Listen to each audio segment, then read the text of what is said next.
last week we actually turned negative on crude oil. We talked about it on our podcast.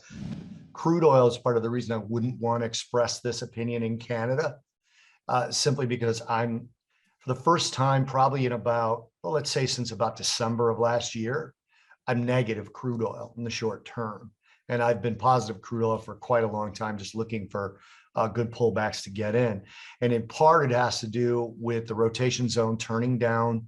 And we kind of like to Can I draw this. interrupt you real quick? For Yeah, go people ahead. who haven't heard us beat this drum before, the reason Bobby's conflating Canada and crude together, Canada's long historically been a petro currency and has gone because it's its major export to the U.S. Where the crude goes, generally Canada has a pull in that direction. Sorry to interrupt you, Bobby. Right. In No, case that's people that's weren't. a good point to Yeah. make. It's got a very solid correlation.